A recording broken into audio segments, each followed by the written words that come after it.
Hey guys, welcome back to tour season. Hey, we're just taking a tour into people's lives.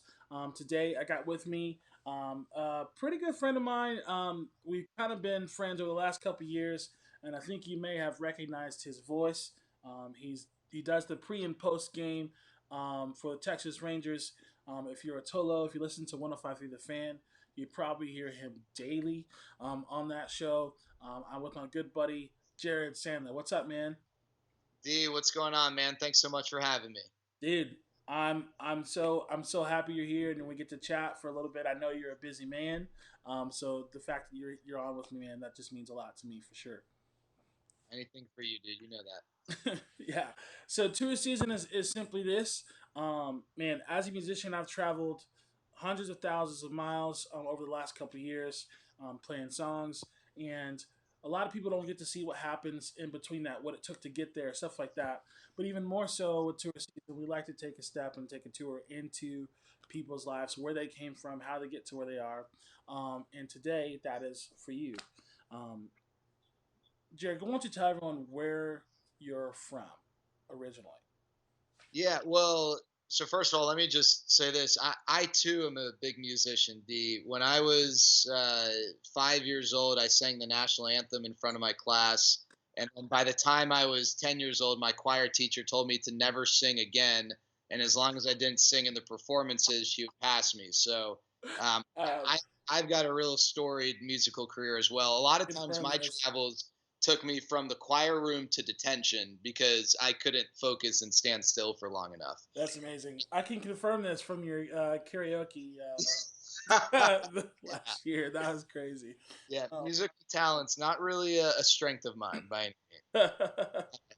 So yeah, I was born in Dallas. I'm the only one in my family born in Dallas, though.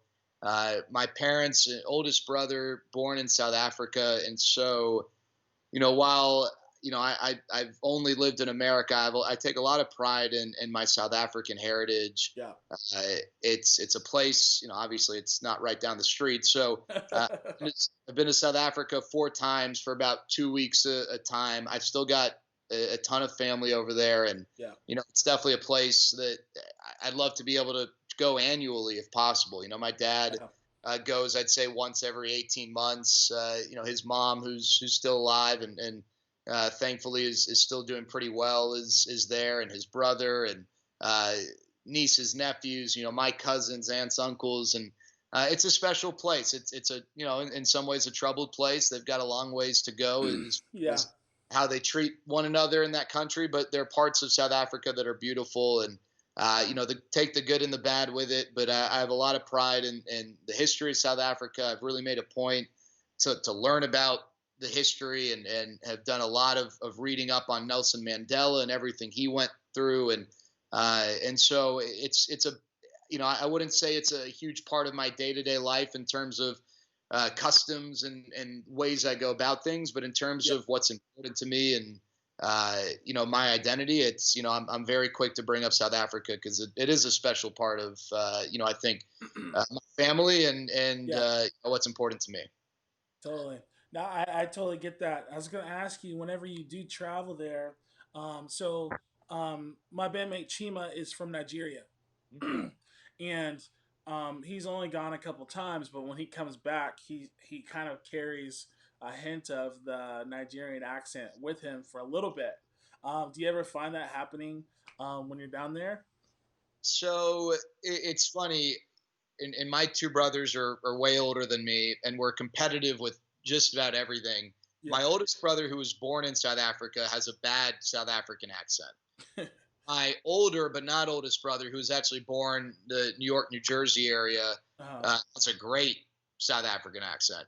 Mine's not so good, but I most recently went there with my wife Emily hmm because, and this was before we got married. I wanted her to meet my family, Yeah, and definitely. came back and probably for the first 2 weeks we were speaking to one another with our fake accents about 80% of the time, and It's fun though, right?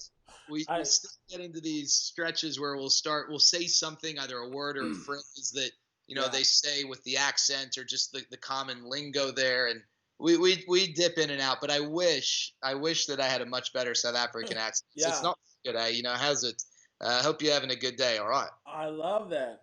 Now I find myself when I'm watching certain TV shows, like Peaky Blinders comes to mind. Are you familiar with Peaky Blinders? No, it's on a long list of TV shows that I probably need to see at some point, like The Wire, and I'm in the middle of Breaking Bad, which I never Yeah, got into right away. But no, I've heard really good things. yeah, it's amazing. Obviously, it's like British, Irish, like turn of the century, and I find myself speaking a lot like that in regular day, and I'm just like, wait, I need to, kind of put that away for a second. But it's just when you listen to it so much and you realize, oh, like wow, this is how people learn English and different languages too. Like, it's kind of crazy to think about that. My Yeah, logo's going all over the place. I think Emily sometimes when she talks to my dad, who's still, both my parents have South African accents still. Yeah, She'll start talking like just I don't even know. I think at this point it's just kind of natural. She'll start talking in her accent, and I guess hearing you say that, I realize that subtly. I think something that Emily and I really like doing is speaking to one another in our attempt at various accents. yeah, Not maliciously, not like making fun of. Just I think we enjoy trying accents. I don't know if we're any sure, good at it, but it's fun to try, I guess. absolutely. Okay, so I want to talk about, I guess, your college years because we kind of have something in common there. Was we both played baseball. I don't know if you knew that, but I did know that. Now I remember you telling me about that. yeah, we both played ball. And you were tell me what you did. So you went to USC, right? Yeah, so sports was a huge part of my upbringing. Just Uh, as a fan, but playing. My grandfather was a sprinter back in the time. I'm Jewish, and when he was in his athletic prime, he wasn't allowed to compete in the Olympics. So oh man, uh, his times actually kind of rivaled Jesse Owens, who was the fastest man in the world. He was like a less than 2/10 of a second off.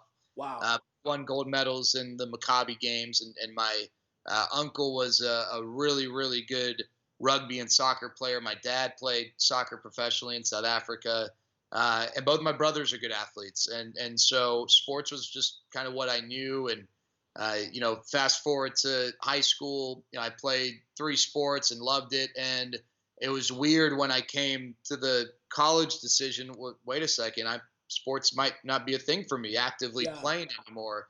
And so I had a really tough decision. I'd say that was the first real tough decision I had to make in my life.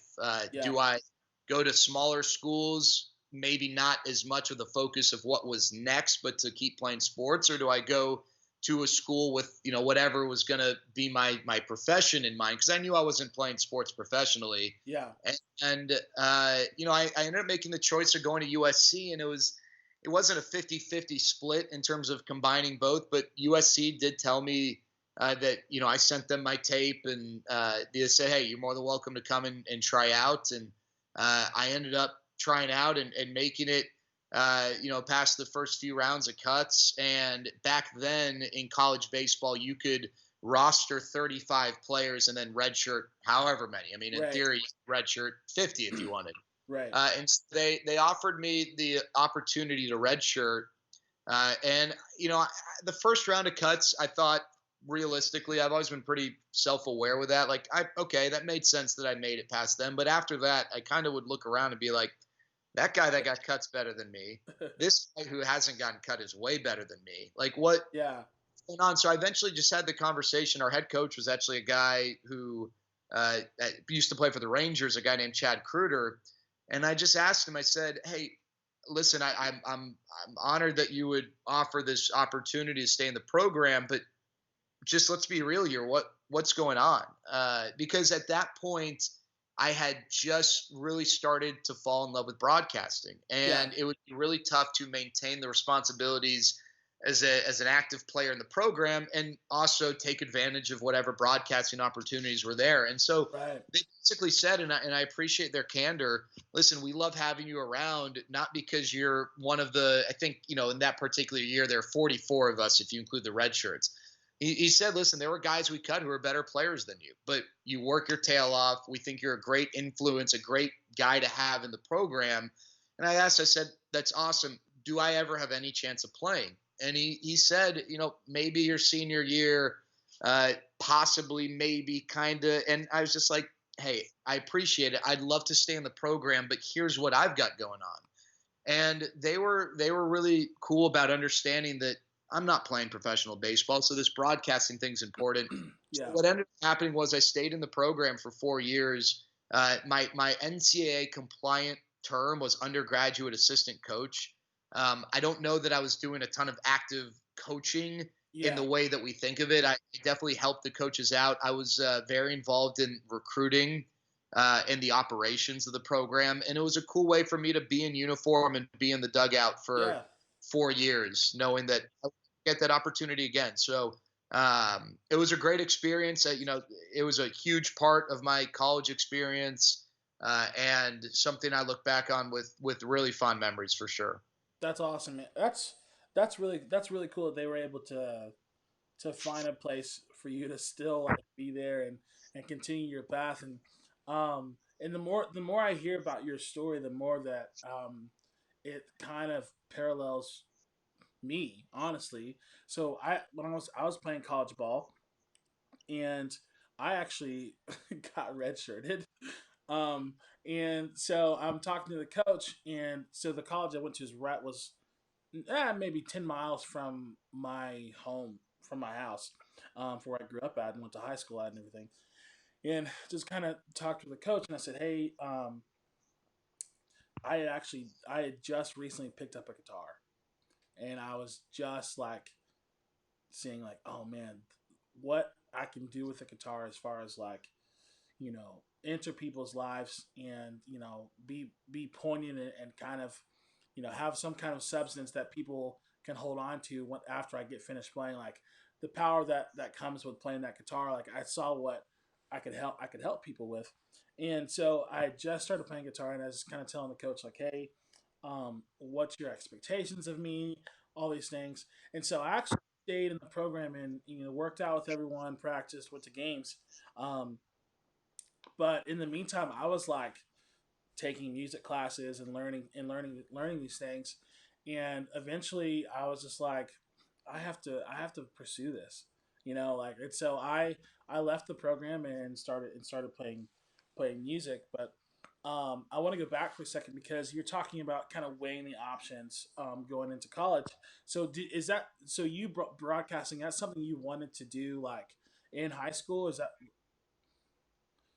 Yeah, so I would say, I mean, at no point did I ever really consider a career that didn't involve sports. I didn't quite yeah, know what that would entail. So eventually, when I came to the realization, like most kids who play sports, that I'm not playing sports professionally, all right, what can I do? And the idea of getting into sports journalism was fun because all I knew, or at least all I thought, was, hey, they get free tickets to games, and what's yeah, better than that? And so I guess I didn't technically do anything that would have been an active participation in that field until my senior year. I wrote like 4 columns for the school newspaper about sports. yeah, So I went to USC wanting to. I guess what I could say is that I went to USC knowing that it was something I wanted to pursue. I didn't know if I'd be any good at it.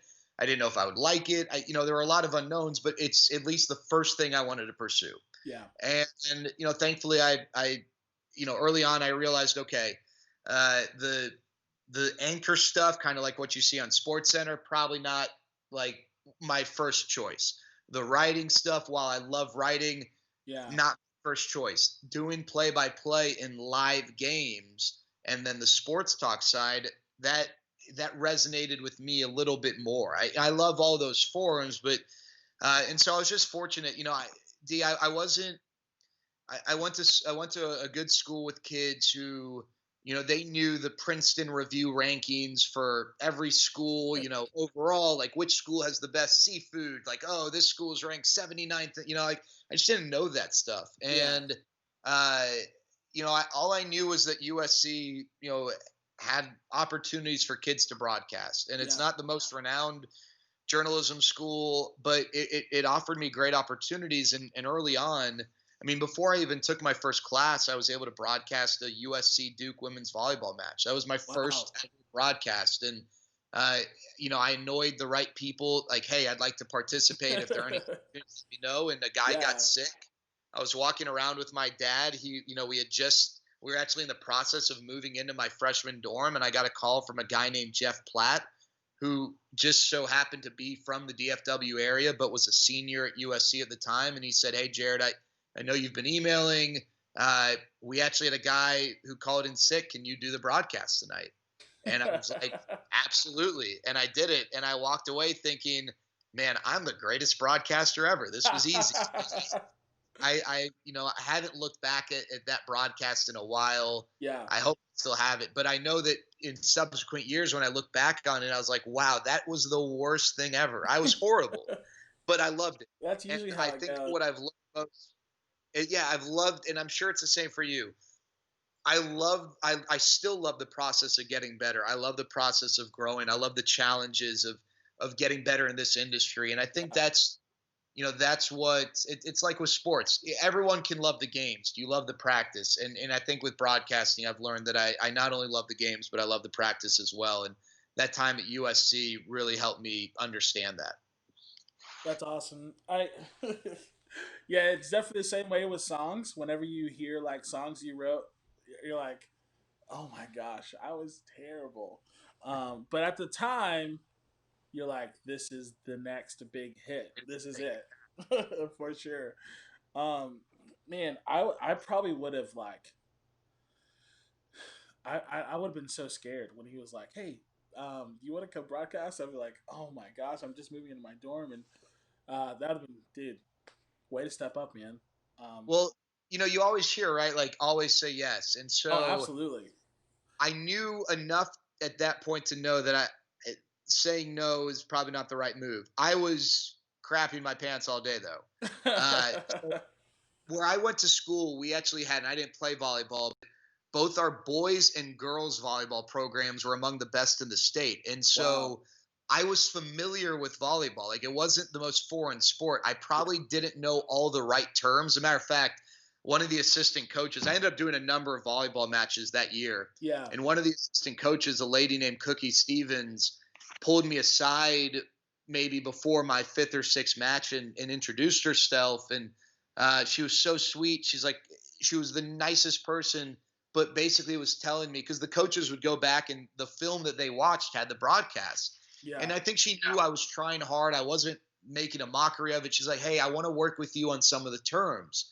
Uh, and just, things that you wouldn't know if you maybe didn't play volleyball for, most of your life. Yeah. And that was really helpful. And it kind of helped me understand, hey, there are people out there who they want to help, and if you ask for help, and I should have asked for help earlier, but I definitely studied it, and I utilized these terms based on what my interpretation was of the definition. But she really helped, and but yeah, I mean, I was nervous, and frankly, public speaking has was a fear. I'd say it's no longer a fear, but I still get super nervous uh, for public speaking Yeah. events, appearances, whatever. It's just not, despite what my profession is, it's just something that, uh, for whatever reason, it still creates a lot of nerves. But back then, I would say that public speaking was a fear, and that was a big part of my growth. Was when the red light turned on,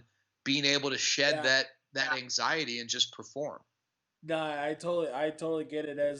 As a worship pastor, being on stage, knowing that like I'm going to be talking to people left and right, like, especially even people who are watching online now because of COVID stuff. Like, I totally, I feel that pressure like in my chest. And the truth is, you just have to know what you're gonna say and then take your time and say it. And it is tough. It really is. And my wife, it's so funny watching her make videos for her dance studio because she'll hit record and everything she prepared for, everything just goes out the window. And she just goes over it over and over again, just trying to get it right. She's like, I can do it when the camera's not on, but as soon as that red light hits, it's like I've lost it. Oh, it's so weird how we're conditioned like that. So, post college, you were in ESPN. I'm just kind of reading your bio on Texas Rangers on the broadcasting thing. So you did a little bit at the Great Lakes location. Is that what it says?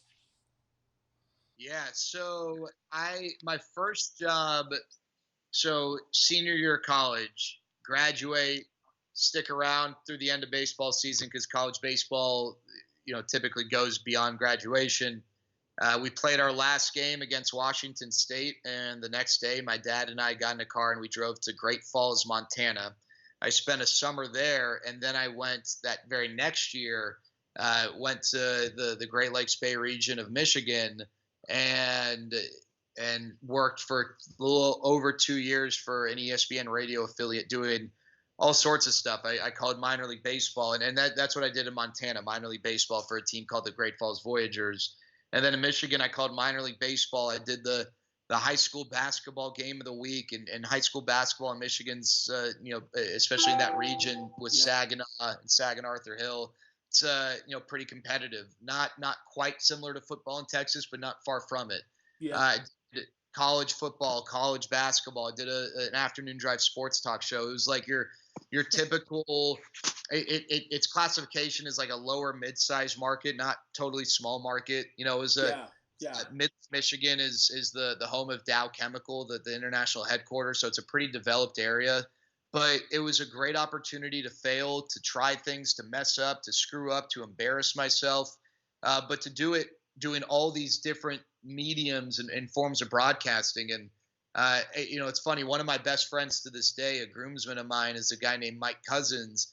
And you start to learn as you pursue broadcasting late in college who some of the better broadcasters are around the country, guys you might be in competition with for spots. And I right. Mike Cousins was one of the first guys whose names I knew, and didn't meet him until I moved to Michigan. But prior to moving to Michigan, uh, I tried to get this job with Fort Wayne, the Fort Wayne Tin Caps, and I lost out to Mike Cousins. And I was like, gosh, this Mike Cousins guy. And then, I lo and behold, I meet him and we become so close. But that was pretty crushed when I didn't get that job, Yeah, because that was the first time I think I'd ever heard no, and it was not easy, and I knew it was going to happen. yeah. I'm Sooner or later, right? Yeah, and it worked out really well. The opportunity in Michigan ended up being a tremendous growth experience for me. Exactly what I needed, and I think was really helpful in a lot of ways for what steps followed. And it was a different living experience, living in Michigan with that climate, learning how to drive. It's a beast, man. Golly, It's being up still, there. yeah, the driving in the snow was the thing that got me. I could do the cold, but the driving in Yeah, those conditions, I still was like, I'd still be scared to this day.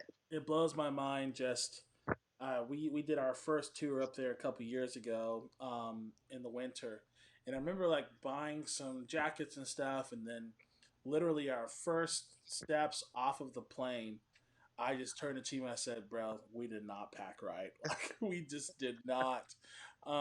But now I feel like we're pros at driving in the snow because we've done it for 2 or 3 years now. And I mean, there's times where we're driving through like 2 feet of snow sometimes just to like get into a parking lot or something. And I'm just like, man, this is not the life that I want to live like constantly. I'm cool with visiting and touring, but if I lived here, I'd be so upset. um, It's tough, man. yeah, well, I want to. So, eventually, you would land back in Dallas at ESPN, and obviously now you're on the fan. And I just want to say, like, dude, listening to you on the fan has been great. Obviously, I'm an Uber driver. That's pretty much, depending on who gets in my car, it stays on 105 through the fan. If it's like a younger guy or whatever, I know that like they're fine listening to sports talk. Um, but so pretty much like when you and Sterling are on or whenever you're on, I'm just like this is my station, and so I appreciate like all that you bring. The versatility that you bring, bro, is pretty crazy, man. So I just want to say thanks for that. I Um, appreciate it. Thank you very much. definitely. So I want to talk about how we first met. So this is crazy, and I can let me condense it into a shorter story. So long story short, back when Ben and Skin were on the fan, KT was talking about Elon Musk releasing a Harambe rap song. And I'm listening to this in the car, and Chima and I have this thing called song surfing. And um, at the shows, we just ask the crowd to come up with a couple nouns. We pick our favorite, we make up a song about it. Well, one of the nights, the noun was Harambe. And so we ended up writing this song about Harambe. And so I'm listening to them on the radio, and I send one in to KT. And KT, I say, hey, this is our Harambe song. And KT immediately responds. He says, "This is gold." And I was like, "Oh my gosh, you like it?" And he goes, "Can you guys come in tomorrow? You guys come in tomorrow?" And I was like, "Chima, we're gonna be on the radio tomorrow. We're going in. We're gonna song surf." And so we ended up doing that. It was a really good time. And literally, as soon as we get out of the segment, Ben Rogers was like, "Hey, what are you guys doing on?" I can't remember what the date of your fun your benefit was, but Time in August. like, what are you doing on this date? And I was like, obviously you never say no. So I said, whatever it is, we're in. And he goes, okay, well, Jared's, his house flooded, and we're gonna raise some money for them, and we want you guys to perform at the karaoke event. And I was like, all right, we're down. And so literally, that was the first night we met, was just to be able to play for you. And obviously, I knew who you were, and so I was like, yeah, we definitely want to do this. But I'm so thankful for that night, because I've met so many cool people. Honestly, just from that night, really. And so that's kind of where we go back. But dude, you helped me so much when it came to songs from the street. Like, I had some good runs, and then I came up to you and you posted about it, and freaking the whole world, I felt like, was like, even your siblings, bro. Like, I feel like I've played for most of your siblings now. Um, just it's just been cool, how, which I think kind of goes back to, like, how you affect the people around you is very, it's very magnetic. And so everyone's like, oh, dude, I know Jared. Jared's a great person. Of course, I'm gonna do this. So I want to say thank you for that.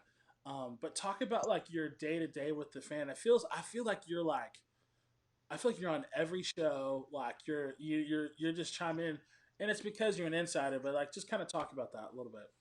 Yeah, well, first of all, I just, and I know I've told you this, but hearing you kind of describe that, the event and whatnot, like it just like eyes got a little watery, because like people like yourself, I mean, we had never met, and that was a really tough time for my wife and I. We moved into our house, and then like 2 weeks later, or whatever, our house flooded. Insurance didn't cover it. We lost a ton, Yeah. more than I thought was fathomable, and it was a really tough time. And we people always say, like, you know money will work itself out, right? And it's easy to say that, but when you're in the eye of the storm, it's so tough to embrace that, Absolutely. because at the end of the day, you do need money. Does Yeah. money buy happiness? No, it doesn't. There's more important things. But like, if you don't have money, you don't have a roof, you don't, like, it is important. Yeah. Uh and we were so consumed with just how we're going to pay this next bill, and are we even going to be able to pay for the completion of the whatever. And I remember driving home from that event with Emily, and we both just lost it because of the support we received from people. It wasn't about money raised, or it was just like people like you and she, like, you didn't know us, you didn't need to come out there. It was a Sunday night in Arlington, and it was just, Yeah. it was really, we're really fortunate. I'd say we're definitely blessed to have uh, people in our life who tolerate me, because gosh knows I'm a handful. And it was really cool. And so I thank you so much for being a part of that. I'm so thankful for that, the friendship we have today. Yeah. And I remember telling you guys that night, it was like, anything you guys need. I mean, you guys stepped up for us. And so hopefully people who are watching this who don't know, I mean, you and she, like, you're looking for people to root for. Like, I deal with athletes, some of whom are awesome people, others of whom maybe not. But like, I always tend to root for the guys who are good people, and you guys are awesome people. And so I know my wife and I are so thankful for what you did to be a part of that. But the day to day, it really isn't the same. Now during baseball season, there's a little more of a routine. Yeah. Get to the park around 1:30. My prep work starts early in the morning. I'm usually working 1 or 2 days ahead, and there's a whole lot of things that go on. But I think part of the beauty of my job is it's not the same day to day. We have day games, we have night games, we have in season, we have off season. Yeah. I get to podcast basketball and do some football stuff and the sports talk hosting. But my approach to it is, listen, I love all sports, and uh, I love the baseball work I get to do, and that comes first. My job, I learned almost the hard way.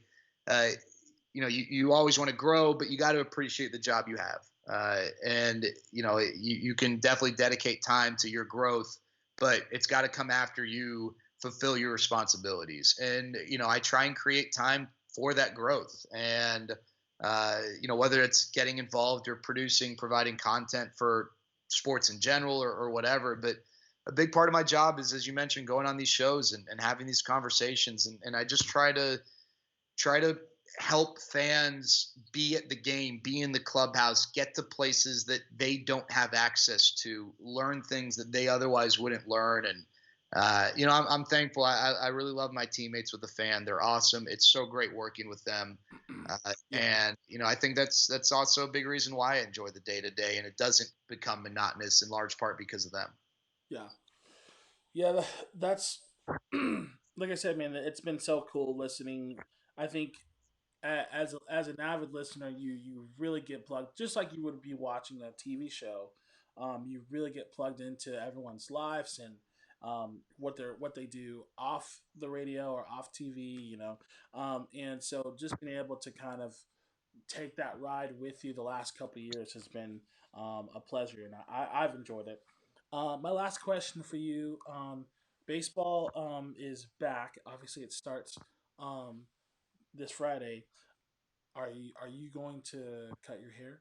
Are you cutting it on Friday, or what's going on with that? You don't like this? I first off, I want to say I love it. Actually, I'm a big fan of that. Like, see what I got here, bro. Like, I actually have a cut on Friday. Like, I have a guy that I've been going to for about 8 or 9 years. I don't go to anyone else. Um, and he knows that if when I come in with my hair looking like this, it's time to cut off the blonde, and I do all that stuff, and then I literally go from the barbershop and I put on my hat because I don't want anyone to see me without the blonde, and then I go straight to the house and redo the blonde. So Yeah. not many people have seen me. I've had this for almost 8 years now. I don't. Not Yeah, many, I've never yeah, seen you. not many people have seen me without it. So I was just curious if, and if Yeah, you are I cutting your hair, you gotta go live and do that, bro. touchy subject. Depending on the day, the promise I've made to my wife, and really just for my own sake professionally. If I've never really had long hair, and I'm not someone who spends a ton of time doing my hair, which is why shorter hair typically worked Work. well. But if I can't like, if I don't either want or not willing to take the time to do my hair, or I can't figure out how to make it work, then I'll get rid of it. But I'm probably due for a cut to trim a little bit, but I do kind of want to, I don't know, maybe Oh, it's let it a flow, quarter life man. basis. Like, Yeah, I, I say I let it flow, there. bro. Yeah. So we'll see, but I am, I'm about to be unleashed into the wild. And so I've got to, I can't, my caveman look of a month ago when the beard was like 4 dimensional. Yeah, Obviously, I can't wild. have. I will. I'm gonna give it a shot to see if I can get the hair to work. Otherwise, might give it a cut. Cool.